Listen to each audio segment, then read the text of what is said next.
Assalamualaikum warahmatullahi wabarakatuh. Alhamdulillah rabbil alamin wassalatu wassalamu ala asyrafil anbiya'i wal mursalin sayyidina Muhammad wa ala alihi washabbihi ajma'in. Rabbi shrah li sadri wa yassir li amri wahlul 'uqdatam min lisani yafqahu qawli amma ba'du. Kita sambung balik kitab kita ni, terjemahan lengkap Sahih Al-Bukhari. Kita masih lagi bincang kitabul ilmina, kitab ilmu. Dan kita masuk ke bab yang ke-37, hadis ke-104 dah. Babun liyuballigh al-ilma asyahidul ghaiba. Babun yuballigh al-ilma asyahidu al-ghaiba. Bab ke-7, orang yang hadir hendaklah liyuballigh. Hendaklah menyampaikan asyahid, orang yang hadir lah, syahid al-ghaiba, kepada yang tidak hadir. Jadi orang yang ada tak ngaji tu kena sapa kepada orang yang tak ada, tak ngaji ni. حدثنا عبد الله بن يوسف قال حدثني الليث قال حدثني سعيد عن أبي شريح أنه قال لعمرو بن سعيد وهو يبعث البعوث إلى مكة: إذن لي أيها الأمير أحدثك قالا قام به النبي صلى الله عليه وسلم الغداء من يوم الفتح سمعته أذناي ووعاه قلبي وأبصرته عيناي حين تكلم به حمد الله وأثنى عليه ثم قال إن مكة حرمها الله ولم يحرمها الناس فلا يحل لامرئ يؤمن بالله واليوم الآخر أن يسفك بها دما ولا يعضد بها شجرة فإن أحد ترخص لقتال رسول الله صلى الله عليه وسلم فيها فقول إن الله قد أذن لرسوله ولم يأذن لكم وإنما أذن لي فيها ساعة من نهار ثم عادت حرمتها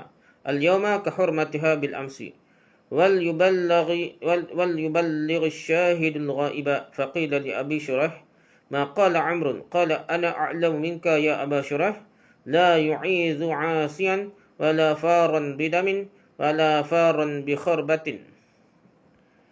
Hadis ke-104 dah. Abu Shuraih meriwayatkan bahawa dia berkata kepada Amr bin Sa'id ketika dia mengutus rombongan ke Mekah: wahai Amir, izinkanlah aku menyampaikan satu persoalan yang pernah Nabi SAW sampaikan dalam khutbahnya ketika pembebasan Mekah, Fathul Mekah lah. Bebas daripada kafir Quraisy, boleh ke Islam lah, dan kerja Islam. Kedua-dua telingaku mendengar, jantung hatiku merasakannya, dan kedua-dua mataku melihat. Berasa dengar, berasa jatuh, berasa mata pun nampak dah. Baginda memuji Allah dan mensucikan Allah seraya bersabda, sesungguhnya Makkah ini Allah telah memuliakannya, manakala orang-orang musyrikin tidak memuliakannya. Oleh itu tidak halal bagi setiap orang yang beriman kepada Allah dan hari akhirat menumpahkan darah dalam kota Mekah. Tidak boleh juga sebarang pokok dalamnya. Tak boleh cabut pokok lah, potong pokok. Jika seorang melihat keringanan kerana peperangan yang pernah dilakukan oleh Rasulullah SAW dalamnya, maka katakanlah, nak buat hujah, kata Nabi pernah pergi dah. Sesungguhnya Allah Ta'ala telah mengizinkan Rasulnya dan tidak mengizinkan kepada kamu semua dah. Rasul je boleh. Allah Ta'ala telah mengizinkanku pada suatu masa di siang hari saja, kemudian dikembalikan kemuliaan hari ini sebagaimana dimuliakan sebelumnya. Jadi sekali sikit hari itu. Oleh itu hendaklah orang yang hadir menyampaikan kepada yang tidak hadir. Tu cerita poin dia. Sampai kepada yang tidak hadir dah. Hak ada tu, hak tahu, hak dengar tu kena sampaikan kepada yang tidak hadir pasal apa Nabi sebut tu dah. Maka dikatakan kepada Abu Shuraih, apa yang dikatakan Amru? Dia berkata, aku lebih mengetahui daripadamu, wahai Abu Shuraih. Baginda tidak akan melindungi orang yang bermaksiat, orang yang lari kerana menumpahkan darah, dan orang yang lari kerana mencuri. Jadi ada tambah hadis hak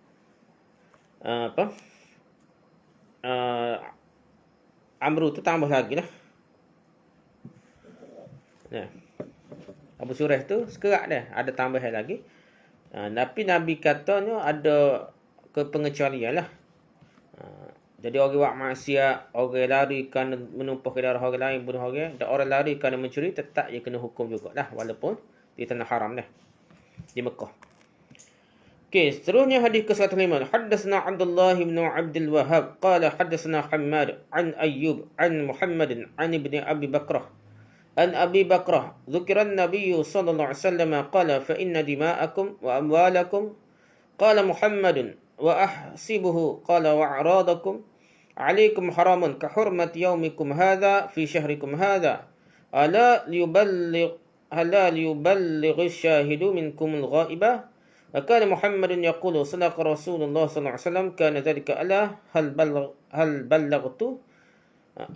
ballaghtu marratayn. Hadis ke-15, Abu Bakrah meriwayatkan bahawa Nabi sallallahu alaihi wasallam berkata, sesungguhnya darah dan harta kamu, yakni Muhammad perawi telah berkata, menurutku baginda mengatakan, kehormatan kamu adalah haram atas kamu sebagaimana haramnya hari kamu ini. Hari itulah hari Zulhijjah tu dah haji dah. Di bulan kamu inilah bulan haram dah, bulan Zulhijjah. Hendaklah yang hadir menyampaikan kepada tidak hadir. Poin situ dah. Tahu kena sapa ke ilmu lah. Muhammad berkata, benarlah Rasulullah SAW seperti apa yang disabdakannya. Bukankah aku telah menyampaikannya? Baginda ulangi sehingga kedua kali. Nak cerita sini. Nabi pun ada tanggungjawab menyampaikan. Tak sampai tu dosa salah lah. Kita pun kalau ada ilmu kena sampaikan lah. Jangan biarkan ilmu terpendam dalam dada kita, tidak disampaikan lah. Okey, hadis bab yang ke-38. Babu ismi man kadzaba 'ala Nabi sallallahu alaihi wasallam. Bab yang ke-38, dosa orang yang berdusta dah atas Nabi sallallahu alaihi wasallam. Nama Nabi ni besar dosa dia. Ni ijma' sepakat ni, tak ada khilaf apa. Dia berdusta atas nama Nabi ni sepakat. Tapi hak ni lah ramai juganya. Kadang-kadang dia berasa pendakwah. Dia berasa ustaz, tapi dia berasa tak dosa banyak, tapi dia berdusta main-main je. Benda yang tidak benar atas nama Nabi, berbuat atas nama Nabi dia. Dia kena berhati-hatilah dah. Walaupun ada lah macam tok kapi tu banyak kau-kau hak peninggalan Nabi, tapi kita tidak boleh yakin. Nak tolak tak boleh juga, nak terima sekata-kata tu juga kita kena tawakkuf lah. Kecuali ada sandaran yang kuat, biasa tidak ada sandaran lah. Nak sapa kita beribu tahun dah. Tak apa lagi tu, yang pentingnya bahaya berdusta atas nama Nabi dah. Haddatsna Ali bin al-Ja'di qala akhbarna Syu'bah qala akhbarani Mansur qala sami'tu Rabi'iyya bin Hirash yaqulu sami'tu Aliyan yaqulu qala an-nabiy sallallahu alaihi wasallam la takdzibu Aliyya fa innahu man kadzaba Aliyya falyalijin nar. Hadis ke-106, Ali meriwayatkan bahawa Nabi sallallahu alaihi wasallam bersabda, janganlah kamu berdusta atas namaku. Atas nama Nabi dah. Kerana siapa berdusta atas namaku, nescaya dia akan masuk neraka. Dia wajib, macam wajib masuk neraka lah. Falyalijin nar. Soal wajib masuk neraka lah. Jadi kena berhati-hati dah kalau kita duk main hadis tak tahu sahih tak sahih tu. Duk baca hadis macam serupa dengan hadis sahih dah. Jadi bahaya tu dah. Haddatsna Abu al-Walid qala haddatsna Syu'bah an Jami' bin Shaddad an Amir bin Abdullah bin Zubair an abihi qala qultu liz-Zubair inni la asma'uka tuhaddithu an Rasulillah sallallahu alaihi wasallam kama yuhaddithu fulanun wa fulanun. قال أما إني لم أفارقه ولكن سمعته يقول من كذب علي فليتبوأ مقعده من النار. من كذب علي متعمدا كهذا sini tak ada dah. Kaman kadzaba aliyya faltabawa ma'adahu minan nar. Hadis ke-17, Amir bin Abdullah bin Az-Zubair meriwayatkan daripada bapaknya berkata, aku berkata kepada Az-Zubair, aku belum pernah mendengar kamu membicarakan sesuatu daripada Rasulullah SAW sebagaimana orang-orang lain membicarakannya. Orang lain ni biasa sebut hadis, tapi Az-Zubair ni sahabat Nabi ni tak berani nak sebut hadis Nabi dah. Az-Zubair menjawab, aku tidak pernah berpisah dengan baginda. Lama sekali duk tapik dengan Nabi ni. Tetapi aku pernah mendengar baginda mengatakan, sesiapa yang berdusta terhadapku, maka hendaklah dia persiapkan tempat duduknya di neraka. Jadi hadis ni mutawatir dah. Siapa dia berdusta atas nama Nabi, maka siap tempat duduk dia di neraka dah. Jadi sahabat ni tak berani dah cerita hadis, takut salah ayat lafaz ni. Haddatsana Abu Ma'mar qala haddatsana Abdul Waris an Abdul Aziz qala Anas innahu la yamta'uni an uhadditsakum hadisan katsiran anna an-nabiy sallallahu alaihi wasallam qala man ta'ammada 'alayya kadhiban falyatabawa maq'adahu minan nar. Hadis ke-108, Anas berkata, baginda melarangku kerana terlalu banyak menceritakan hadis kepada kamu kerana Nabi sallallahu alaihi wasallam bersabda, la yamna'uni an uhadditsakum hadisan katsiran. Kerana Nabi kata dah. Jadi macam lagi lah, banyak sangat cerita hadis ni. Nabi SAW bersabda, siapa sengaja berdusta terhadapku atas namaku, maka hendaklah dia persiapkan tempat duduknya di neraka. Jadi, sengaja berdusta, readylah bersiap dia tempatnya neraka. Jadi yang kita anggap remeh ni dah, benda ni besar, bahkan lebih besar daripada zina sekali. Kerana berdusta atas nama Nabi ni bahaya kesal dia dah. Haddatsana Makki bin Ibrahim qala haddatsana Yazid bin Abi Ubaid an Salamah qala sami'tu an-nabiy sallallahu alaihi wasallam yaqulu man yaqul 'alayya ma lam aqul faltabawwa maq'adahu minan nar. Hadis ke-109, Salamah berkata, aku mendengar Nabi sallallahu alaihi wasallam bersabda, sesiapa berkata tentangku yang tidak pernah aku katakan, maka hendaklah dia persiapkanlah tempat duduknya neraka. Jadi benda yang Nabi tak kata, kita kata, siap tempat duduk neraka dah. Sebab itu berhati-hatilah, terutama hak ngaji kitab Jawi, kitab kuning ni. Dia tak ada tahqiq. Apabila orang nak buat tahqiq, geger pula dah. Dia kata hilang keaslian, tapi sebenarnya itulah cara kita nak selamat daripada api neraka. Tidak, kita berasa syok. Kita ni ngajar kitab tegur kita ni, kita tepuh api neraka juga dah. Kan tidak ada tahqiq. Biarlah zaman dulu kekurangan ilmiah dia tu dia dari segi hadis. Orang kedua ni tampunglah dengan ilmu hadis dah. Kalau lemah kat lemah lah. Nak gano dah. Kadang-kadang maknanya benar dah, tapi sekurang-kurangnya kita tahu hadis dhaif ataupun palsu. Kadang-kadang maknanya benar pun tahu kena cerita palsu dah, pasal tak boleh lafaz, dia tak boleh berdusta atas nama Nabi dah.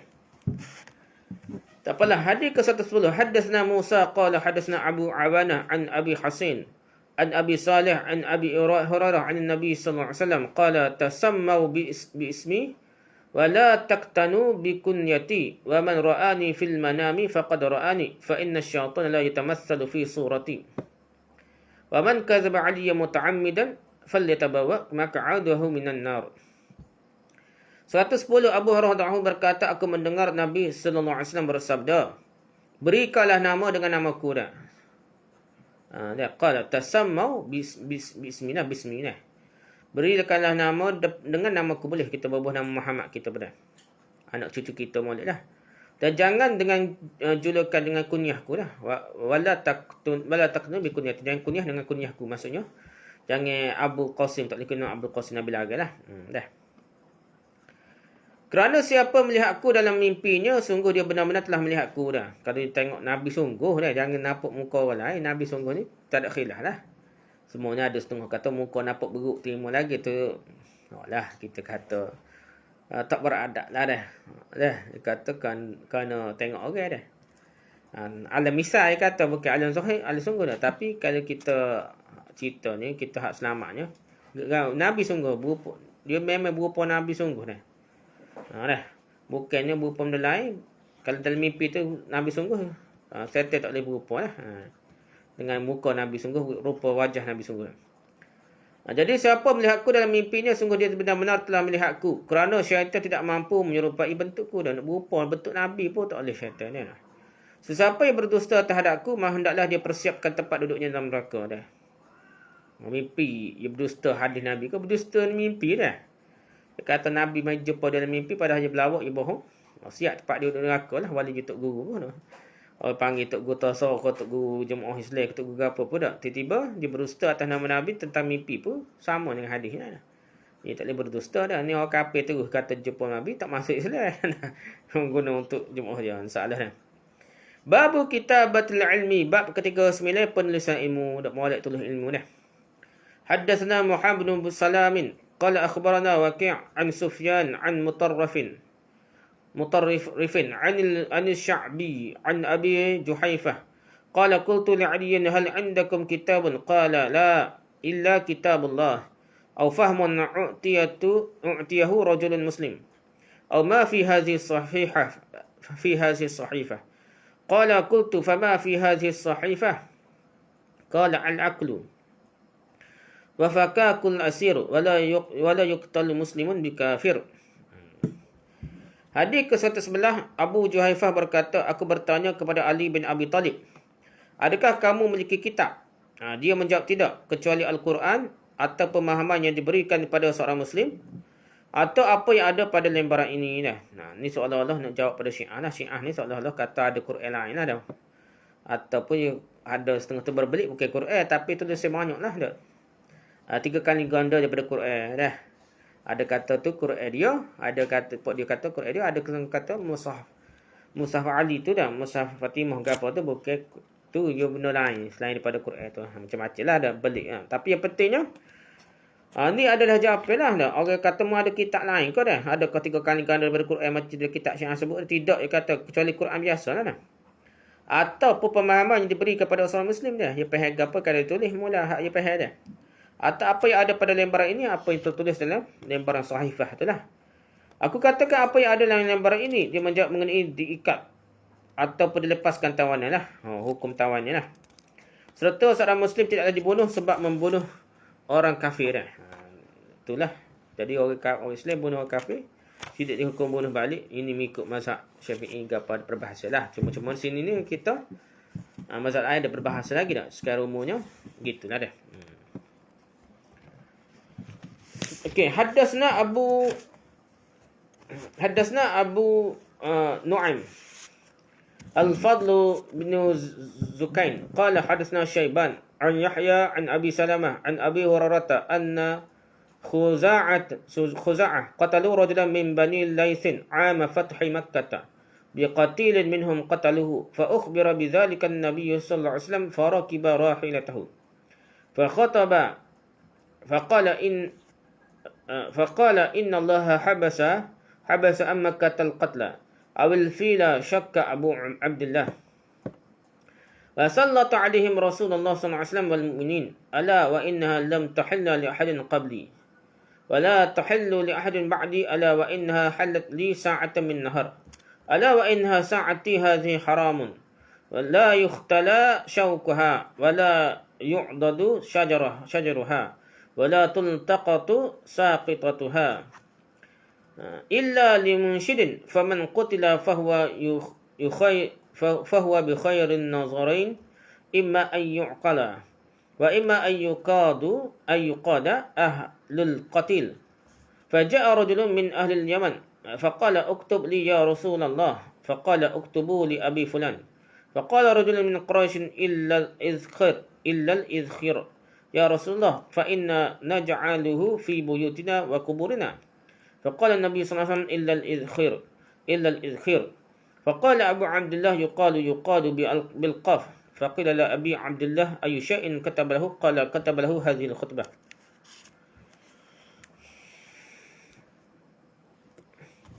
Hadis ke-112, Abu Hurairah menceritakan bahawa suku Khuza'ah telah membunuh seorang lelaki dari Bani Lais ketika hari pembebasan Mekah. Nah, Khuza'ah bunuh lelaki dari Bani Lais ni. Sebagai balasan terbunuhnya seorang lelaki daripada mereka yang suku Lais. Jadi balas zaman dulu dah. Peristiwa itu dia sampai kepada Nabi SAW, lantas baginda nak naik kenderaannya dan berkhutbah. Sesungguhnya Allah telah membebaskan Mekah daripada pembunuhan atau pasukan gajah. Abu Abdullah keliru. Tak tahulah hak mana so. Mungkin bebas Mekah daripada pembunuhan ataupun pasukan gajah. Lalu Allah memenangkan Rasulullah SAW dan kaum mukminin atas mereka.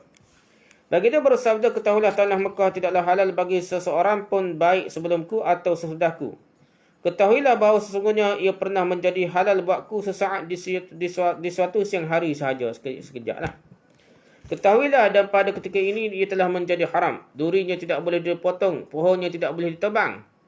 Barang temuannya luqatah tu tidak boleh diambil kecuali untuk diumumkan dan dicari pemiliknya. Oleh itu, siapa yang ahli keluarganya terbunuh diberikan dua pilihan, sama ada pembunuhnya diikat atau diminta balasan dari keluarga mangsa. Lalu datanglah seorang penduduk Yaman dan berkata, wahai Rasulullah, tuliskanlah buatku dah. Baginda bersabda, tuliskanlah untuk Abu Fulan. Seorang lelaki Quraisy lalu berkata, kecuali izkhir, wahai Rasulullah, kerana rumput itu kami gunakan di rumah kami dan di kuburan kami dah. Rumput izkhir itu masuk apa tahu dah. Maka Nabi SAW bersabda, kecuali izkhir. Abu Abdullah menyatakan, dikatakan lafaz yuqadu dengan huruf qaf.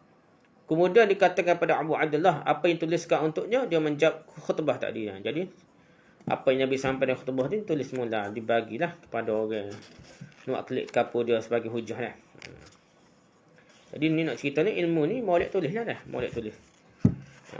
Ikat ilmu dengan tulisan lah. Selain daripada ceramah ni. Tulisan penting lagi lah. Kalau sekadar ceramah ni, Tok Guru mati amat. Tapi Tok Guru ni ikat ilmu dengan kitab-kitab yang ditulis lah dah. Kita baca depa dengan ceramah dia tu lah. Bukan belajar dengan setan dia.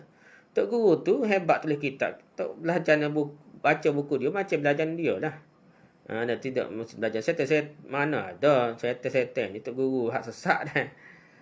Buku hak sesak. Kalau buku tu comel tak akan jadi sesak dah. InsyaAllah. Dah. حدثنا علي بن عبد الله قال حدثنا سفيان قال حدثنا عمرو قال أخبرني وهب بن منبه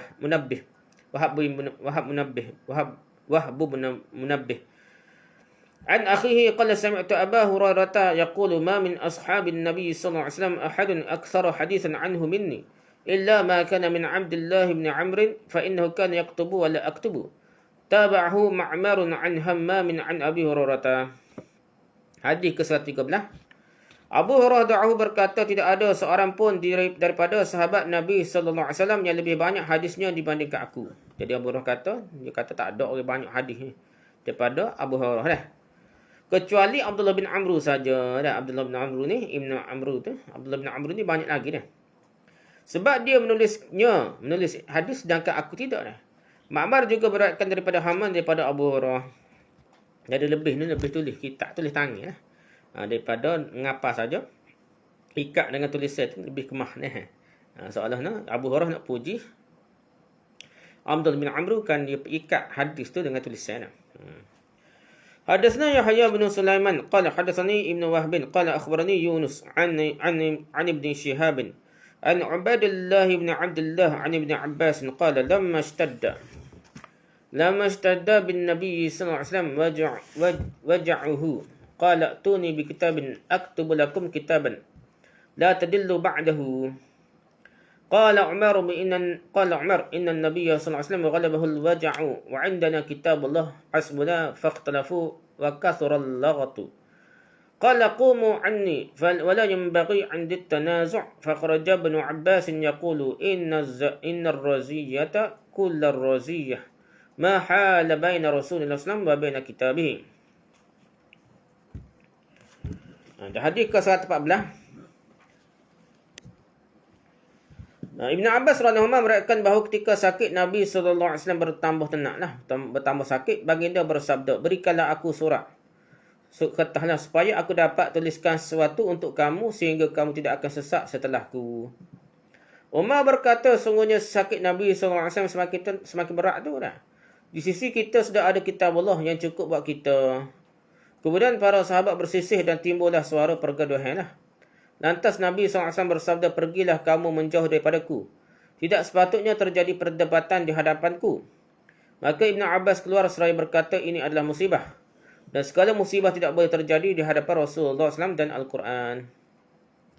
Jadi itulah. Jadi hadis ni lah buat modal, buat hujah ke Syiah. Ngomong kata tak mudah tak. Buat Umar Al-Khattab.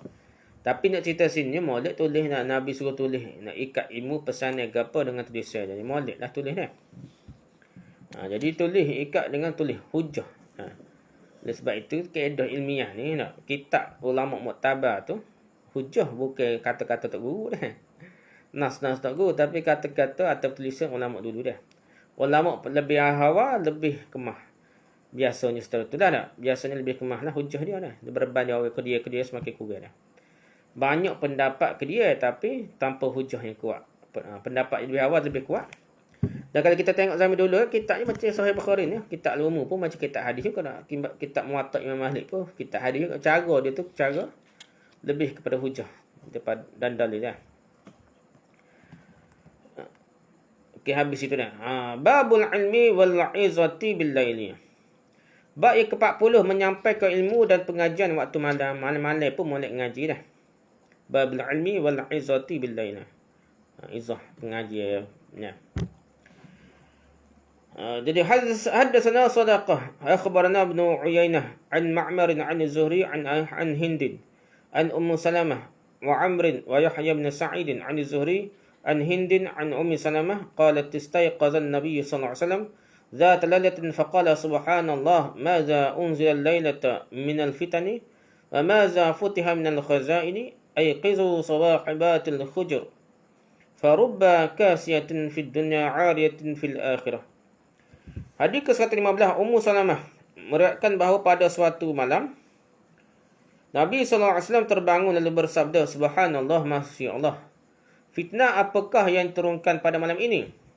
Apa yang dibuka dari dua khazanah harta? Bagulah wahai orang-orang yang ada di balik dinding. Hujrah lah. Di balik ini bilik-bilik lah dah. Dari bilik-bilik. Kerana betapa banyak orang hidup menikmati nikmat-nikmat daripada Allah di dunia ini. Namun akan telanjang nanti di hari akhirat nanti. Yang tidak mendapat kebaikan. Dunia ni nikmat macam-macam. Akhirat telanjang bogeh, hina dina lah.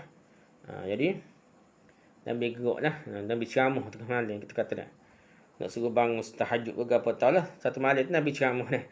Ini jadi hujah oleh Imam Bukhari bahawa malam boleh kita buat pengajian ilmu ni, belajar ni boleh lah. Boleh lah, yang pentingnya boleh belajar waktu malam dah. Bukan waktu malam kat tak boleh belajar dah. Tidur saja tidur dah. Okey, babus samari fil ilmi. Bab ke-41 membicarakan ilmu sebelum tidur. Sebelum tidur pun boleh belajar lagi dah. Babus samari, perbicara fil ilmi lah. Buat pasal ilmu dah sebelum tidur. حدثنا سعيد بن عفير قال حدثني الليث قال حدثني عبد الرحمن بن خالد عن ابن شهاب عن سالم وأبي بكر بن سليمان بن أبي حثمة أن عبد الله بن عمر قال صلى بنا النبي صلى الله عليه وسلم العشاء في آخر حياته فلما سلم قام فقال أرأيتكم ليلتكم هذه فإن رأس 100 سنة منها لا يبقى ممن هو على ظهر الأرض أحد. Hadis ke-116, Abdullah bin Umar meriwayatkan Nabi SAW salat Isyak bersama kami di akhir hayatnya. Setelah selesai memberi salam, baginda berdiri dan bersabda, tidakkah kamu perhatikan malam kamu ini ni? Sesungguhnya pada setiap penghujung 100 tahun tidak akan kekal lagi seorang pun daripada kamu di atas muka bumi ini ni. Start hari itulah, malam itu sampai 100 tahun lepas ni tak ada orang lah. Hak umur lebih daripada tu pakat mati belaka dah. Pakat mati belaka. Ini juga jadi hujah oleh termasuk Imam Bukhari dan lain. Khadir itu tidak hidup dah. Tak ada dah. Berdasarkan hujah ini menunjukkan Nabi Khadir tidak hidup dah. Mati belaka lah. Okay, hadasna Adam qala hadasna Syu'bah qala hadasna Al-Hakam qala sami'tu Sa'id bin Jubair عن ابن عباس قال بت في بيت خالتي ميمونة بنت الحارث زوج النبي صلى الله عليه وسلم وكان النبي صلى الله عليه وسلم عندها في ليلتها فصلى النبي صلى الله عليه وسلم العشاء ثم جاء إلى منزله فصلى 4 ركعات ثم نام ثم قام ثم قال نام الغليم أو كلمة تشبهها ثم قام فقمت عن يساره فجعلني عن يمينه فصلى 5 ركعات ثم صلى ركعتين ثم نام حتى سمعت غطيطة أو خطيطة ثم خرج إلى الصلاة. Hadis ke-117, Ibn Abbas radhiyallahu meriwayatkan aku bermalam di rumah ibu saudaraku Maimunah binti Al-Harith, isteri Nabi sallallahu alaihi wasallam. Jadi dia tidur rumah mak dara dia lah, Maimunah ni. Ibn Abbas ni lah. Mak dara dia tu isteri Nabi dah. Ketika itu Nabi SAW bersamanya kerana memang menjadi gilirannya, hari giliran Nabi dah. Nabi SAW melaksanakan salat Isyak. Lalu baginda pulang ke rumahnya dan salat 4 rakaat pula dah. Salat 4 rakaat ba'diyah dah. Kemudian tidur dan bangun lagi untuk salat dah. Tidur, bangun pula untuk salat. Ibn Abbas berkata baginda lalu tidur seperti anak kecil. Sebentar-bentar bangun lah. Dia kata maksudnya tidur nyenyak mana sekali bangun dah. Atau kalimah yang semisal itu dah. Kemudian baginda bangun salat. Kemudian aku bangun dan berdiri di sisi kirinya. Lalu baginda menempatkan aku di kanannya. Nabi pun pisah. Ke depan, ke belakang ada perbahasa lah. Jadi dia pun pergi ke alik kanan lah. Setelah itu baginda salat 5 rakaat. Kemudian salat 2 rakaat pula. Kemudian tidur sehingga aku mendengar dengkurannya. Kemudian baginda keluar untuk melaksanakan salat subuh. Perbahasa lah. Ambil semaya ke tidak ni. Ada kata tidak ambil semaya, pakai terus semaya dah. Dia kata Nabi tidak tidur lah walaupun bunyi macam tidur dah. Dan ini juga berhujah lah. Tidur tu ada setengah ulama tidur tu tidak semestinya batal lah. Tapi jumhur ulama kata batal lah. Tapi Nabi ni ada special case dah. Setakat itulah perbahasa kita. Nak ceritanya malam pun ngaji ilmu sebelum tidur pun boleh ilmu juga dah. Lepas tidur pun boleh ilmu, sudah tidur pun boleh ilmu juga. Dah. Ngaji juga tak kira lah dekat tidur ke, lepas tidur ke, belajar belaka dah. Ada kesempatan belajar belaka. Wallahu a'lam. Subhanakallahumma hamdika, subhanakallahumma hamdika, subhanakallahumma hamdika, asyhadu an la ilaha illa anta, astaghfiruka wa atubu ilaik. Assalamualaikum warahmatullahi wabarakatuh.